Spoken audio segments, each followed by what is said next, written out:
A 12-year-old girl walks into her home expecting safety and instead finds months of abuse. When she finally gathers the courage to tell her teacher, she believes the nightmare is over. She believes an adult will protect her. But within 24 hours, Maureen Sullivan is standing in front of a gray stone building surrounded by high walls lined with broken glass. This is not medieval Europe. This is Ireland, 1964. And what happened next would steal 4 years of her life. The gates closed behind her. Nuns in black habits stripped away her clothes and handed her a plain gray uniform. They sat her in a chair and cut her hair short. Then they told her she would no longer use her name. Maureen asked when she could go home. No one answered. For the next 4 years, this 12-year-old girl scrubbed sheets for 14 hours a day without pay. She was forbidden to speak. When government inspectors arrived, the nuns hid her in an underground tunnel. Because a child working as a slave was difficult to explain. These institutions were called the Magdalene Laundries. The last one did not close until 1996. Around 30,000 women passed through those walls.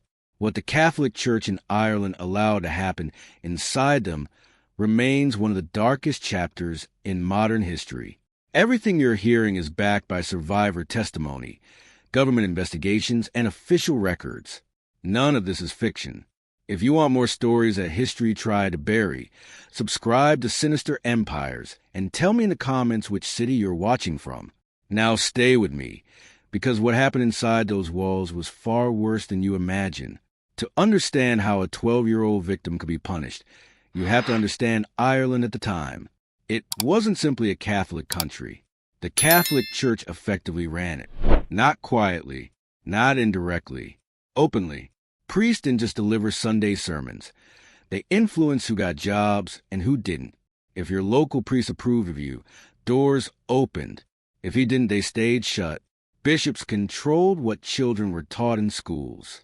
The government paid teachers, but the church decided the curriculum. Nuns ran hospitals. They ran orphanages. And they operated the institutions where society sent anyone it didn't want to deal with. If the church declared you guilty, you were guilty. There was no trial, no evidence. A priest's word was enough. And in that world, nothing destroyed a woman faster than her reputation. If you became pregnant outside marriage, you weren't seen as someone who made a mistake. You were labeled dirty, dangerous, a threat to moral order. If a man hurt you, blame rarely touched him. It settled on you. You must have tempted him. You must have caused it. If you were an orphan with no family to defend you, you were considered a problem waiting to happen. And sometimes, if you were simply too beautiful, that alone was seen as dangerous. Beauty attracted attention. Attention led to sin. Better to lock you away before something wrong occurred. That is how Maureen Sullivan was punished for being a victim. In the eyes of the system, there were no innocent girls. If something terrible happened to you, it was proof you deserved correction. So Ireland built a machine to handle women like this. For religious orders divided the country among themselves. The Sisters of Mercy controlled some regions. The Sisters of Our Lady of Charity took others. The Sisters of Charity and the Good Shepherd Sisters oversaw the rest. It operated with efficiency, almost like a corporation, and the government was not standing on the sidelines. Courts sentenced women to these laundries. Police returned those who escaped. State agencies sent orphans and girls labeled difficult straight to the convent doors. The Irish military sent uniforms to be washed there. Hotels and hospitals sent their linens. Even the president's official residence used their services. Everyone knew, everyone benefited, and the women doing the labor never received a single penny. The question people always ask is this: how could nuns do it? How could women devoted to God treat other women this way? The answer is unsettling. Many of these nuns enter convents as children, some as young as 12 or 13. They never experienced ordinary life. They never learned what normal compassion looked like outside strict religious doctrine. They were raised inside a belief system that taught certain women were spiritually contaminated, almost less than human, and that suffering was the only path to purification. They did not see themselves as cruel. They believed they were saving souls. Every beating was correction. Every humiliation was cleansing. Every unpaid year of labor was an act of mercy. They believed they were carrying out God's will, and that belief made them dangerous, because true believers rarely see limits. They don't think they are villains. They think they are righteous. Maureen Sullivan's first night inside those walls shattered everything she understood about the world.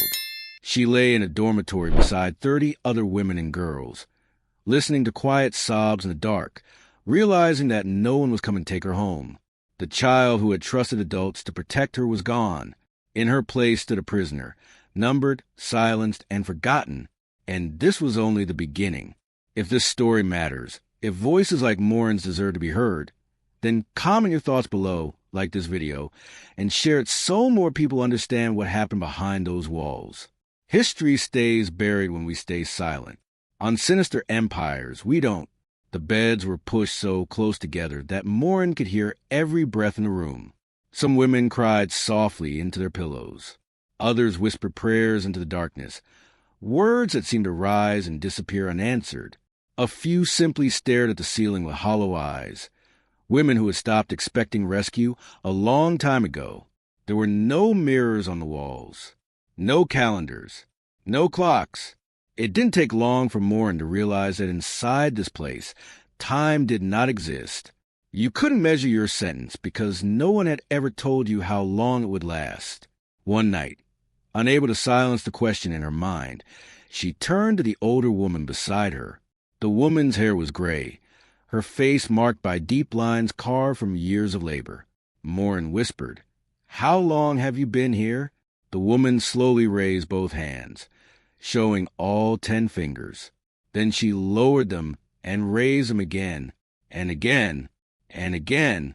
40 years. Her lips formed a single word before she turned away. Forever. In that moment, Maureen understood something terrifying. There was no release date, no fixed sentence, no guarantee of freedom. Girls entered as teenagers and, in many cases, left only when they were buried. The bell rang before sunrise the next morning. 5 minutes to dress. 5 minutes to make the bed tight enough to pass inspection. Then mass in the chapel, but not alongside ordinary citizens. The women were hidden behind wooden screens, separated from view, as if their presence might contaminate the faithful. Even in prayer, they were invisible. Then came the laundry. The room was massive, filled with machines that hissed steam and groaned like living creatures. The air was thick and wet, each breath heavy in the lungs. The sharp sting of lye soap burned their noses and kept their eyes watering from dawn to dusk. Sheets were scrubbed by hand before being fed into industrial presses powerful enough to crush fingers in an instant. Fabric moved endlessly. Wash, press, fold, stack. Destined for hotels, hospitals, military barracks across Ireland. 12 hours, sometimes 14, sometimes longer. Hands cracked open from chemicals. Skin split and bled. Backs ached until standing felt unbearable. But stopping brought punishment, so no one stopped. And through it all, there was silence. Absolute silence. No conversations. No whispers. Not even a quiet hum. The only permitted sounds were prayers and the grinding rhythm of machinery. You could not ask the woman beside your name. You could not share your story or hear hers. You could not cry with someone or offer comfort. A single whisper invited discipline. Try and form a friendship was treated like conspiracy. The silence was deliberate. Women who cannot speak cannot organize. They cannot plan escape.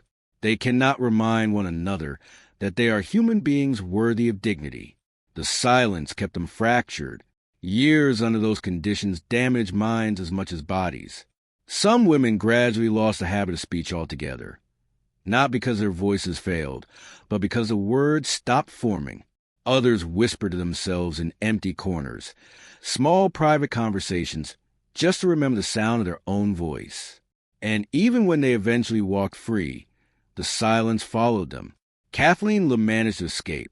She rebuilt her life in England, married, had children and grandchildren.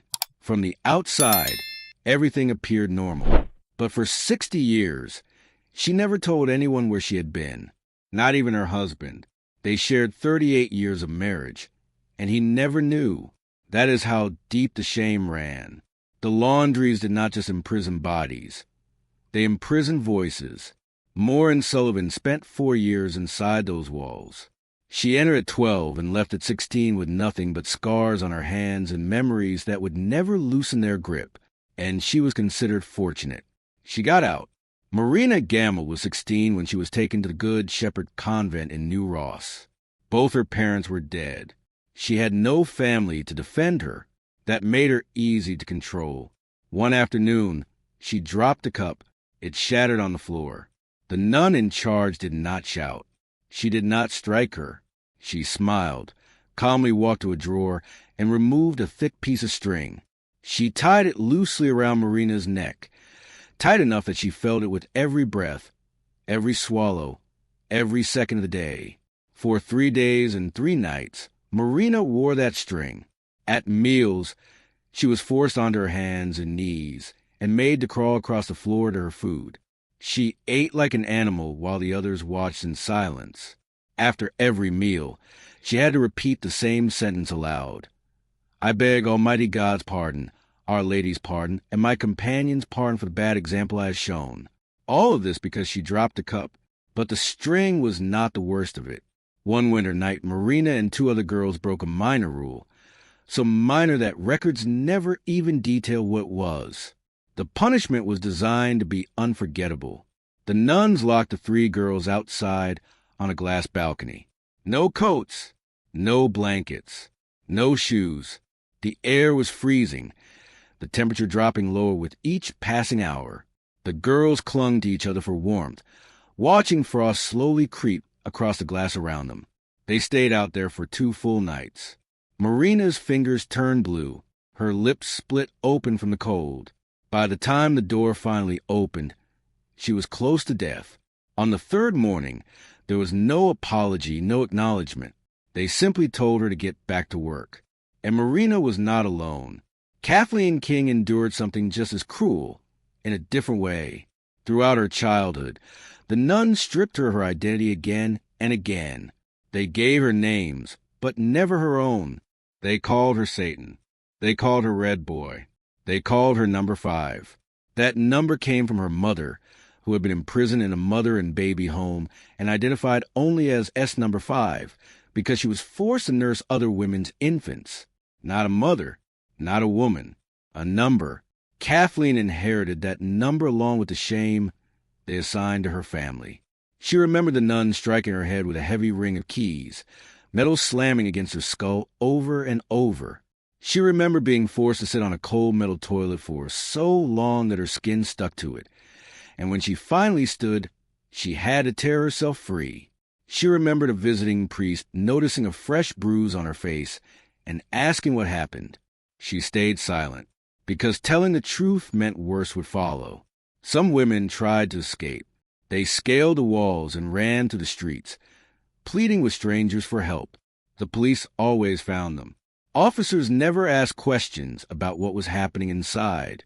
They simply grabbed the women and returned them to the convent gates. And then came the final humiliation. Their heads were shaved completely, the last piece of themselves taken away. The final reminder that they once had a name, a past, a future. If you're still watching, tell me in the comments, had you heard of the Magdalene Laundries before today?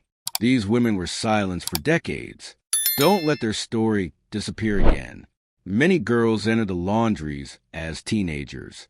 Many never walked back out. Researchers have identified around 1,900 women who died inside these institutions across Ireland. And even that number is likely far too low. Records were incomplete. Some deaths were never documented at all. In certain laundries, more than half the women listed in surviving records died behind those walls. At the Good Shepherd Laundry in Limerick, 6 out of every 10 women whose names appeared in records between 1961 and 1983 died inside. At High Park in Dublin, The pattern was the same. Over half of the women recorded between 1954 and 1964 never left alive. Researchers compared early 20th century census data with gravestones found at Magdalene burial sites. They uncovered cases of women who had been confined for between 11 and 74 years. 74 years. That means someone entered as a teenage girl and died as an elderly woman in her 90s, having spent nearly every single day washing other people's sheets. They walked in as girls. They were carried out in coffins. Mary Gaffney never even had a choice. Born to an unmarried mother, she was separated almost immediately.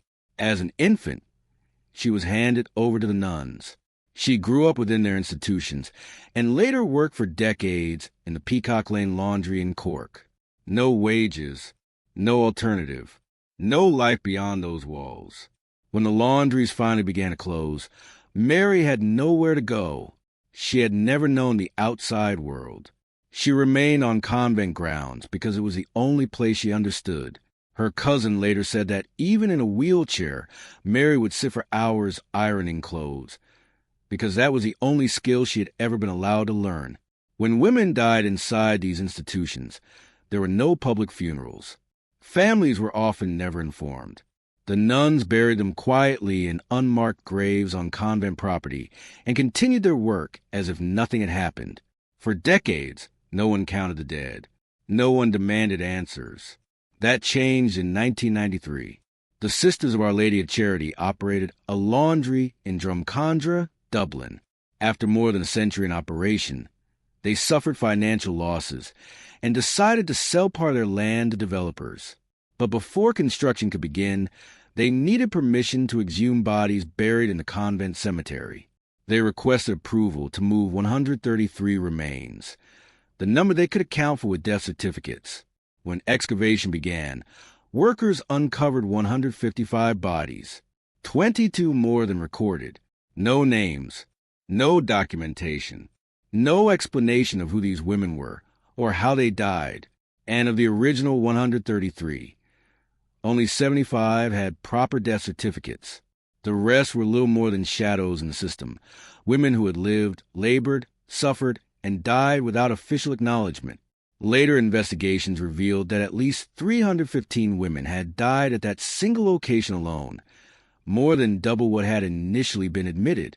And here is what makes it even harder to accept. When those bodies were finally pulled from the ground, investigators noticed something deeply disturbing. Many of the remains still show bones wrapped in old plaster casts, ankles, wrists, elbows, ribs, hands, fractures that have been set but never allowed to heal properly. The official explanations listed them as accidents, falls, clumsy women slipping on stairs or wet floors. Always accidents, always the women's fault. But survivors knew the truth about what happened inside those walls. After the remains were uncovered, the nuns made a decision that shocked the nation. All 155 bodies were cremated together. Their ashes were mixed and placed into a single grave at Glasnevin Cemetery. 155 women, reduced to ash and buried without identity. The event was later described as an administrative error. But that mass grave became a turning point. For decades, survivors had lived in silence. Now they began speaking. Documentaries exposed the truth to audiences across the world. Public outrage grew inside Ireland. People demanded accountability. In 2013, the Irish government issued a formal apology. Prime Minister Enda Kenny stood before Parliament and acknowledged that the women of the Magdalene Laundries had been failed by the Irish state. Maureen Sullivan watched that apology on television. The same girl who had once been hidden in an underground tunnel had become a woman determined to make the world listen. She said words that carried the weight of thousands of survivors. At last, we've been heard, but this will never take away our hurt. The government created a compensation fund for survivors. By 2022, more than 800 women had received payments totaling roughly 33 million euros. But the religious orders that operated the laundries, the institutions where the abuse happened, refused to contribute a single euro, not one payment, not one property. Not one shared a land, and wealth built on decades of forced labor. The Sisters of Mercy, the Sisters of Our Lady of Charity, the Sisters of Charity, the Good Shepherd Sisters. Together, these orders control property worth hundreds of millions of euros. Schools, hospitals, nursing homes spread across Ireland. They offered statements expressing regret that Magdalene homes had existed at all. They described them as part of the culture of the time, as if they were powerless participants in a system they themselves operated. The same hands that tied strings around girls' necks. The same voices that labeled children as Satan. The same institutions that profited from unpaid labor for generations. They offered regret. Only regret. The last Magdalene Laundry in Ireland finally closed on October 25, 1996. Think about how recent that is. The internet was already entering everyday life. Titanic was being filmed. The world was preparing for a new millennium. Yet in Dublin, women were still scrubbing sheets in silence, still living under constant surveillance, still apologizing to God for sins they never committed. Around 30,000 women passed through these laundries over nearly 2 centuries. Some stayed months. Some remained for decades. Some never left alive. By the 1950s, it is estimated that 1 out of every 100 people in Ireland was confined inside some type of religious institution. The scale of control was enormous. Maureen Sullivan was just one of those girls.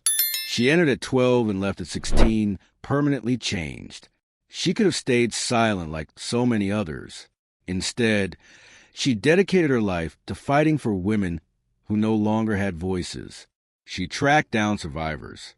She gathered testimonies. She pushed for government investigations. She demanded recognition for the dead. She helped ensure that unmarked graves finally received headstones. She once said, "I don't believe in unmarked graves for survivors. We were treated like nobodies. I won't let us be buried like nobodies." Today, many of the buildings still stand across Ireland. Some are abandoned, windows shattered, walls collapsing with age. Others have been converted into modern apartments where residents walk the halls unaware of the suffering that once filled those rooms. For survivors, and for the thousands who never lived to see justice, no monument can fully repay what was taken. No apology can return stolen decades. No financial compensation can erase wounds carved across entire lifetimes. These women ask for only one thing: to be treated as human beings. And for far too long, they were denied even that. This is sinister empires. We don't turn away from history. We uncover the truths buried beneath it. If this story stayed with you, tell me your thoughts in the comments, like this video, and share it so more people learn what happened behind those walls.